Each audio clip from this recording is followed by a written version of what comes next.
Hello students, आज हम आपके एक्सरसाइज 1.2 से पहले जो क्वेश्चंस फॉर प्रैक्टिस यानी कि प्रयास के लिए प्रश्न दिए हुए हैं उन्हें डिस्कस करेंगे।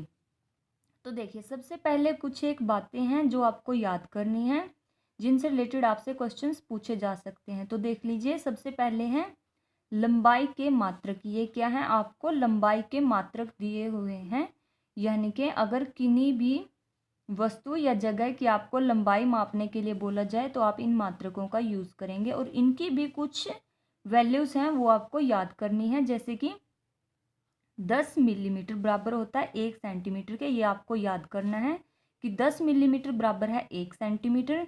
और 100 सेंटीमीटर, 10 मिलीमीटर तो 1 सेंटीमीटर के बराबर है, लेकिन 100 सेंटीमीटर बराबर है 1 मीटर। और 1000 मीटर बराबर है 1 किलोमीटर। दोबारा देख लीजिए, 10 मिलीमीटर बराबर 1 सेंटीमीटर, 100 सेंटीमीटर बराबर 1 मीटर और 1000 मीटर बराबर है 1 किलोमीटर। ये सब आपको याद करना है। और ये क्या है? लंबाई के मात्रक है, यानी अगर किसी बुक की लंबाई पूछे तो आप सेंटीमीटर में मापेंगे, किसी कमरे की लंबाई पूछे तो आप उसे मीटर में मापेंगे, और किन्हीं भी दो जगह के बीच की दूरी या किन्हीं दो शहरों के बीच की दूरी आपसे पूछी जाए तो आप उसे किलोमीटर में मापेंगे। तो देखिए, इनसे रिलेटेड क्वेश्चंस क्या बनते हैं। जो फर्स्ट क्वेश्चन है, कितने सेंटीमीटरों से 1 किलोमीटर बनता है? दोबारा देख लीजिए, कितने सेंटीमीटर से 1 किलोमीटर बनता है, यानी कि हमें ये निकालना है कि 1 किलोमीटर में कितने सेंटीमीटर हैं। तो देखिए, हमें पता है कि 1 किलोमीटर बराबर है 1000 मीटर, 1 किलोमीटर बराबर है 1000 मीटर। और जो 1 मीटर है वो किसके बराबर है? 100 सेंटीमीटर के। 1 किलोमीटर तो 1000 मीटर के बराबर है, लेकिन 1 मीटर बराबर है 100 सेंटीमीटर के। तो हम 1 मीटर को बराबर 100 सेंटीमीटर लिख सकते हैं। तो यहाँ से जो हमारी वैल्यू आएगी वो हमारी सेंटीमीटर में आ जाएगी। तो यहाँ से आएगा ये वाला, 1 किलोमीटर बराबर है इतने सेंटीमीटर के। तो देख लीजिए, पहले तो इंडियन सिस्टम के अंदर अकॉर्डिंग हम कोमा कैसे लगाएंगे? पहले 3 के बाद, उसके बाद 2 के बाद। तो ये क्या है? इकाई, दहाई, सैकड़ा, हजार, 10,000, लाख, यानी कि 1 लाख सेंटीमीटर। यानी 1 किलोमीटर बराबर है 1 लाख सेंटीमीटर के। उसके बाद सेम ऐसे ही भार या वजन के मात्रक हैं, यानी कि अगर हमें किसी भी वस्तु का वजन मापना हो तो हम इन मात्रकों का यूज़ करेंगे, ग्राम और किलोग्राम का।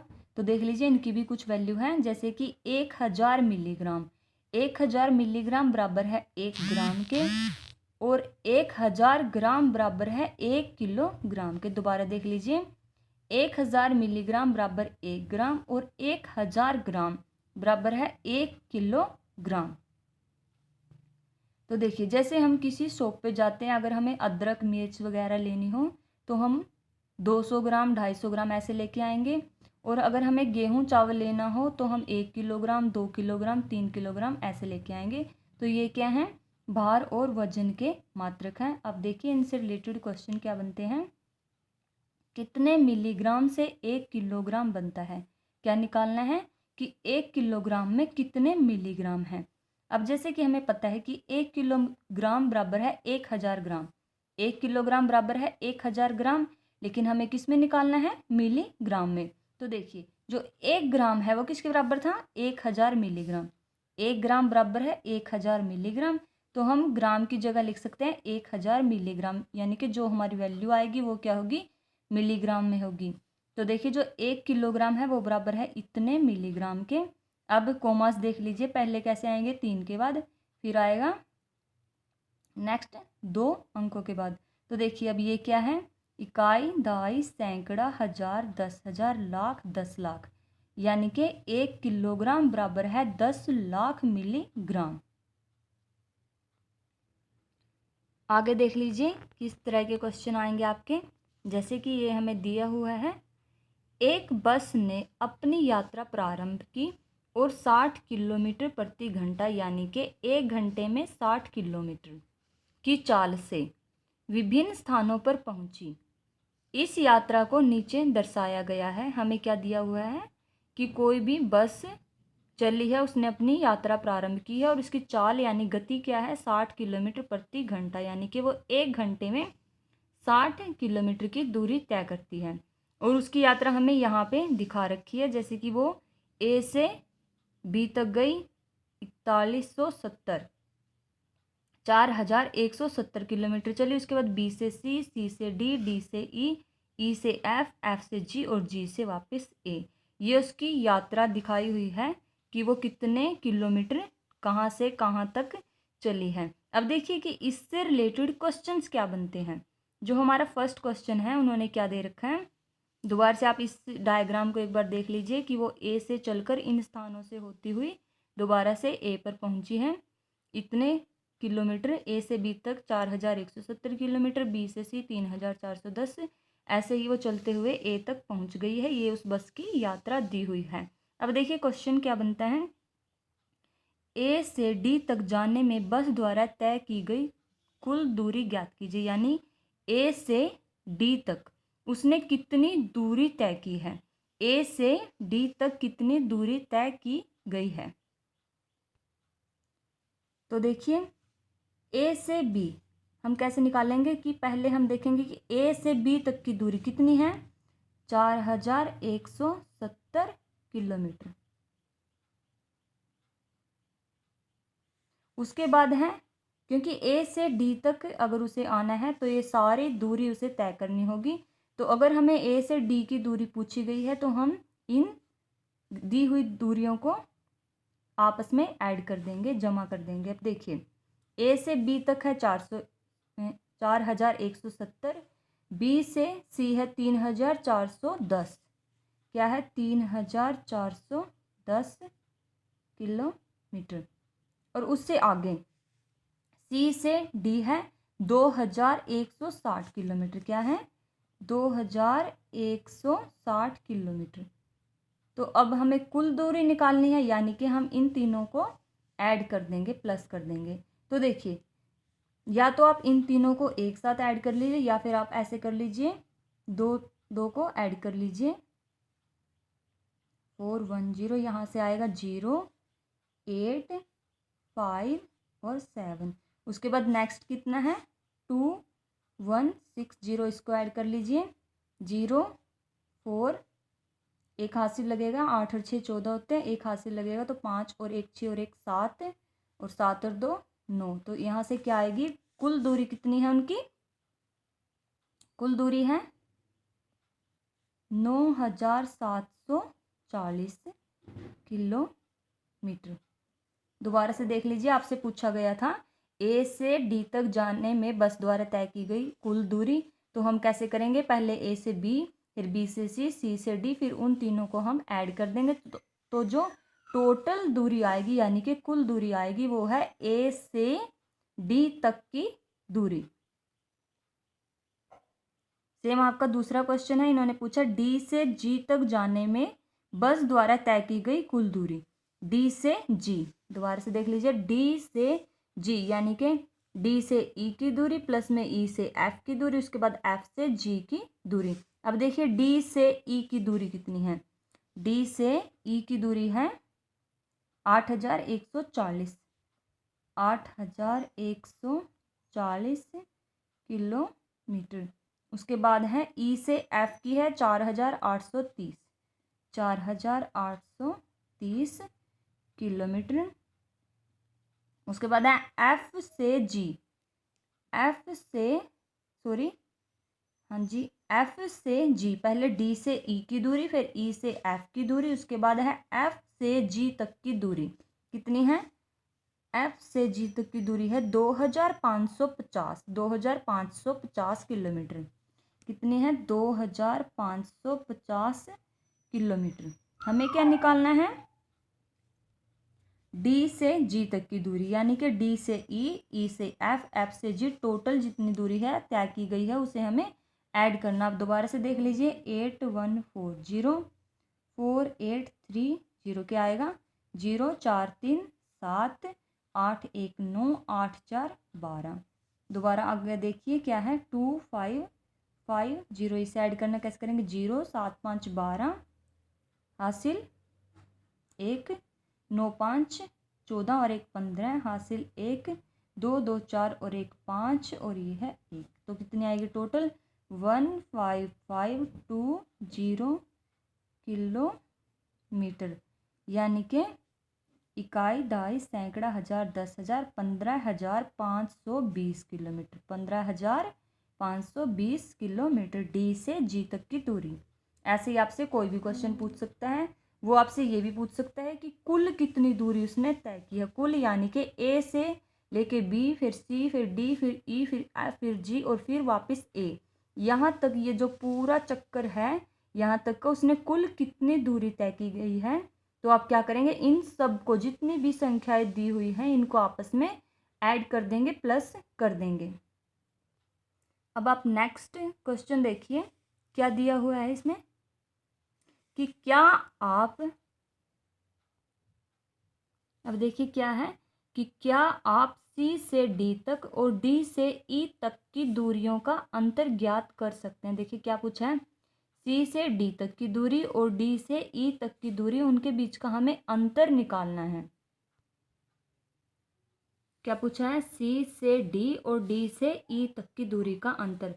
सी से डी तक की दूरी है 2160 और डी से ई की है 8140। याद रखिए सी से डी 2160 और डी से ई 8140।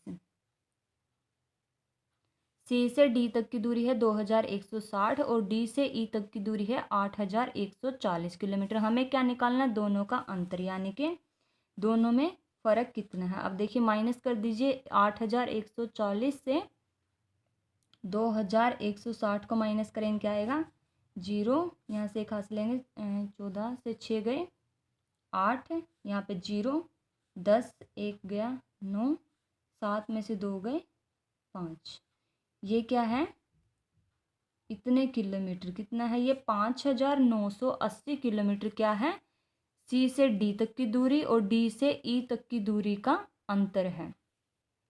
ठीक है, उसके बाद देखिए नेक्स्ट क्वेश्चन आपका किस टाइप से बनेगा, बस द्वारा निम्नलिखित यात्रा में लिया गया समय। अब तक हमें दूरी पूछी थी और अब हमें समय पूछा गया है कि इतने दूरी को, जो भी दूरी पूछ रखी है जैसे कि ए से बी तक पूछ रखी है कि इतनी दूरी में उसे कितना समय लगा। सबसे पहले ए से बी तक, सबसे पहले तो ये देखिए कि ए से बी तक की दूरी कितनी है, वो है 4170 किलोमीटर। कितनी दूरी है, 4170। अब हमें क्या बताया था उसने कि जो बस थी, कि जो बस की चाल है वो क्या है 60 किलोमीटर प्रति घंटा, यानी कि 1 घंटे में वो कितनी चलती है 60 किलोमीटर। और हमें कितने निकालना है कि जो ए से बी तक का निकालना है कि 4170, यानी कि 60 किलोमीटर में तो वो 1 घंटा लगाएगी और 4170 किलोमीटर की दूरी वो कितने समय में तय करेगी, ये हमें निकालना है। तो देखिए 60 किलोमीटर की दूरी में लिया गया समय कितना था, 1 घंटा, 1 घंटा लगा था उसको। उसके बाद है 1 किलोमीटर में कितना लगाएगा, 1/60। ये देख लीजिए कि 60 किलोमीटर में समय लेता है वो 1 घंटा और 1 किलोमीटर की दूरी में लिया गया समय 1/60 और हमें कितना निकालना है 4170। तो क्या आएगा 1/60 गुणा में 470। अब इसे आप सोल्व कर लीजिए तो आपका आंसर क्या आएगा, 0 से 0 कट जाएगा तो 47 डिवाइडेड बाई 6 मतलब कि 47 47/6 आपका आंसर आएगा। सॉरी ये है 4170 यानी कि 417। कितना है 417/6। क्या है यहाँ पे 417/6, 417/6 बराबर आएगा, देख लीजिए कितना आएगा, चिक चिक 36, हाथ से बच गए कितने 5, आगे आएगा 57, 6 में 54 पॉइंट, बचे कितने 3, 30 यानी कि 6 चौके 24, इतने घंटे उसको लगेंगे। 69.4 आवर्स यानी कि 69.4 घंटे उसको लगेंगे इतनी दूरी को तय करने में। अब दोबारा देखिए एक हमें से पूछा है कि सी से डी तक कितना समय लगेगा, तो देख लीजिए वही है 60 किलोमीटर में लगता है 1 घंटा 1 किलोमीटर में लगेगा 1/60 घंटे, और 2160 में लगेगा 1/60 गुणा में 2160, तो यहाँ से आएगा 216/6, 6×3 = 18, बचे कितने 3, चीक चीक 36, यानी कि 36 घंटे। कितने लगेंगे 36 घंटे लगेंगे उसे इतनी दूरी को तय करने में। दोबारा देख लीजिए, आपसे क्या पूछा गया है कि ए से बी या सी से डी तक जो दूरी उसने तय की है उसमें कितना समय लगा। हमें दिया हुआ था कि उसकी जो चाल है 60 किलोमीटर प्रति घंटा है, यानी कि 60 किलोमीटर की दूरी वो 1 घंटे में तय करेगी। हमें निकालना है कि इतनी दूरी वो कितने घंटे में तय करेगी। तो हम कैसे निकाल सकते हैं, 60 किलोमीटर की दूरी तय करेगी 1 घंटे में, 1 किलोमीटर की 1/60, और 4170 किलोमीटर की दूरी तय करेगी 1/60 गुणा 4170 घंटे। तो यहाँ से जो आपकी वैल्यू आएगी, इतने घंटे में वो 4170 किलोमीटर की दूरी तय करेगी, और 36 घंटे में वो 2160, यानी कि सी से डी तक जाने का समय कितना है उसका 36 घंटे। देखिए जो आपका नेक्स्ट क्वेश्चन है वो क्या है। वर्ष 1991 में सुंदरनगर की जनसंख्या इतनी थी। ये हमें कुछ वैल्यू दे रखी है कि सुंदरनगर की जो जनसंख्या है वो 1991 में इतनी थी, और वर्ष 2001 में पता चला कि जनसंख्या में इतने की वृद्धि हुई है। कितना 72,958 की वृद्धि हुई है। वर्ष 2001 में इस शहर की जनसंख्या क्या थी। हमें क्या दिया हुआ है, यहाँ पे क्या दे रखा है इन्होंने कि 1991 में जनसंख्या है इतनी, 2001 में वृद्धि कितनी हुई है इतनी, यानी कि इतने लोग क्या है, इतनी जनसंख्या क्या है बढ़ गई है। अब हमें क्या निकालना है कि 2001 में इस शहर की जनसंख्या क्या थी, यानी कि 1991 की जनसंख्या हमें दे रखी है कितनी है 2,35,471, इतनी तो थी वर्ष 1991 में शहर की जनसंख्या। अब हमें क्या निकालना है 2001 में शहर की जनसंख्या, तो वो किसके बराबर आएगी, जो 1991 में जनसंख्या थी, यानी कि ये प्लस में जितनी उसमें वृद्धि हुई है। देखिए हमें ये सिर्फ वृद्धि दे रखी है, ये नहीं बता रखा कि 2001 में जनसंख्या कितनी थी, हमें वो निकालनी है। तो कैसे निकालेंगे कि जो 1991 में जनसंख्या थी प्लस में जनसंख्या में वृद्धि, 1991 में जनसंख्या कितनी थी 2,35,471, प्लस में वृद्धि कितनी हुई है 72,958। अब हम कैसे निकालेंगे, कुल जनसंख्या निकालनी है हमें।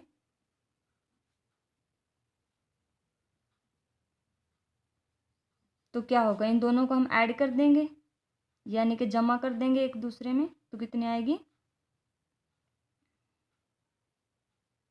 अभी नहीं आप ऐड कर लीजिए कितनी आएगी, 8 1 9 7 5 12, हासिल 1 9 4 13 1 14, हासिल 1 5 2 7 1 8 7 3 10, हासिल 1 2 1 3। ये क्या है जनसंख्या है, कब, वर्ष 2001 में शहर की जनसंख्या कितनी है।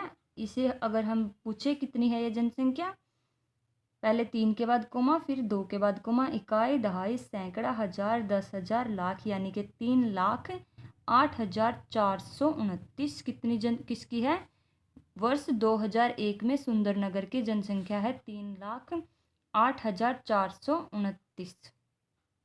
उसके बाद दूसरा एग्जाम्पल देख लीजिए।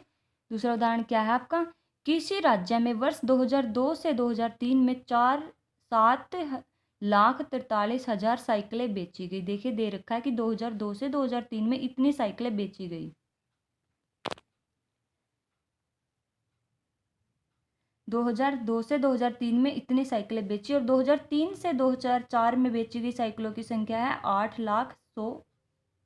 ठीक है, 2002 से 2003 में इतनी बेची गई है, 2003 से 2004 में इतनी बेची गई है। अब हमसे पूछा क्या है कि किस वर्ष में अधिक साइकिलें बेची गई और कितनी अधिक बेची गई। क्या पूछा है, किस वर्ष में कितनी अधिक, किस वर्ष में अधिक साइकिलें बिकी हैं और कितनी अधिक बिकी। अब देखिए हमें पता है, पहले इन दोनों को कंपेयर कीजिए। इसका जो फर्स्ट डिजिट है वो 7 है और इसका 8, यानी कि ये वाली संख्या क्या बड़ी है, तो हमें पता है कि जो ये वाली संख्या है ये इससे अधिक है। इसका मतलब ये संख्या कब की है, 2003 से 4 की है, कि जो वर्ष 2003 से 4 है उसमें 2002 से 3 जिसकी संख्या ये थी उससे अधिक साइकिलें बेची गई हैं। ये तो हमें पता चल गया दोनों संख्याओं को कंपेयर करके कि 2003 से 4 में अधिक साइकिलें बिकी हैं।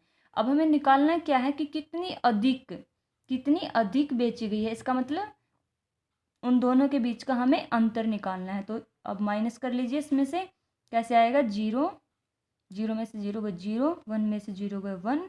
तो अब देखिए यहाँ पे 0 तो इसमें से ये तो जाएगा नहीं, तो एक हम यहाँ से ले लेंगे तो कितना आएगा 10, 10 में से 3 गए 7, यहाँ रह गया 9, 9 में से 4 गए 5, और यहाँ था क्या था 8 से 1 हमने ले लिया था तो यहाँ पे रह गए 7, 7 में से 7 गए 0। यानी कि इतनी अधिक साइकिलें, कितनी अधिक, कितना है ये 57100, यानी कि इकाई, दहाई, सैकड़ा, हजार, 10,000, यानी कि 57,100 अधिक, कितनी 57,100 अधिक साइकिलें बेची गई।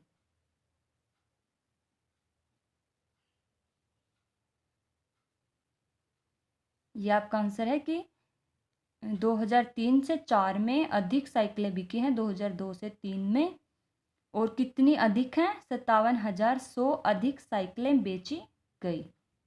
तो ये थे आपके एक्सरसाइज 1.2 से पहले के आपके प्रयास के लिए जो प्रश्न दिए हुए थे वो।